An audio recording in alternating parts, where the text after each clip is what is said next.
মানে এতিয়ালৈকে আমি ৰাইজৰ দলৰ তৰফৰ পৰা ইতিমধ্যে অসম জাতীয় পৰিষদৰ সকলো বিষয় আমি বিস্তাৰিতভাৱে জনাইছো। আমাৰ পিনৰ পৰা খুব স্পষ্ট কথা হ'ল যে দুইটা আঞ্চলিক ৰাজনৈতিক দল আমি দুইটা আঞ্চলিক ৰাজনৈতিক দল একলগ হোৱাৰ উপৰিও আৰু সৰু সৰু যিবিলাক আঞ্চলিক দল আছে সেইবিলাককো একলগ কৰি পেলাম। কাৰণ যদি সঁচাকে অসমৰ ৰাজনৈতিক স্বাৰ্থ জাতীয় স্বাৰ্থ সঁচাকে যদি সুৰক্ষিত কৰিব লাগে আমাক এটা সাংঘাতিক শক্তিশালী আঞ্চলিক ৰাজনৈতিক দল লাগে। আজি ৰাইজৰ দল আৰু অসম জাতীয় পৰিষদ যদি ঐক্যবদ্ধ হৈ যায় তেতিয়াহ'লে একদম আমি নিশ্চিতভাৱে ক'ব পাৰোঁ যে অসমত এক শক্তিশালী আঞ্চলিক ৰাজনৈতিক দলৰ মূৰ দাঙি উঠিব আৰু এই আঞ্চলিক ৰাজনৈতিক দলেহে কেৱল ভাৰতৰ বুকুত অসমক নিজৰ স্বতন্ত্ৰতা নিজৰ সক্ৰিয়তা নিজৰ স্বাভিমান সুৰক্ষিত কৰিব পৰাকৈ ব্যৱস্থা গ্ৰহণ কৰে।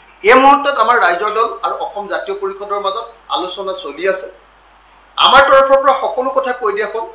আমাৰ তৰফৰ পৰা কৈ দিয়া হৈছে যে দুইটা ৰাজনৈতিক দলে আমি লগ লাগি এটা নতুন ৰাজনৈতিক দল গঠন কৰিব লাগে, এটা নতুন নাম দিব লাগে, এখন নতুন সংবিধান হ'ব লাগে আৰু এটা নতুন প্ৰতীক লৈ আমি এটা নতুন দুইটা দলৰ সমান গুৰুত্ব থকা এটা নতুন ৰাজনৈতিক শক্তি হিচাপে আমি আত্মপ্ৰকাশ কৰিব লাগে। আমাৰ পিনৰ পৰা গোটেই কথাখিনি কৈ দিয়া হ'ল। আমাৰ পিনৰ পৰা 100% সমৰ্থন আমি ব্যক্ত কৰি দিছোঁ। এতিয়া বলটো সম্পূৰ্ণৰূপে অসম জাতীয় পৰিষদৰ কোৰ্টত আছে। আমাৰ দুইটা পাৰ্টিৰ মাজত আলোচনাবিলাক চলি আছে। খুব ইতিবাচকভাৱে আলোচনাটো আগবাঢ়ি গৈ আছে আৰু মই আশা কৰোঁ যে অতি সোনকালে আমাৰ দুইটা দলৰ ভিতৰত আনুষ্ঠানিকভাৱে কিবা এটা সিদ্ধান্ত গ্ৰহণ হ'ব আমি আশা প্ৰকাশ কৰি আছোঁ। আৰু যদি হয় তেতিয়াহ'লে আমি সকলোৱে সন্তোষ পাম।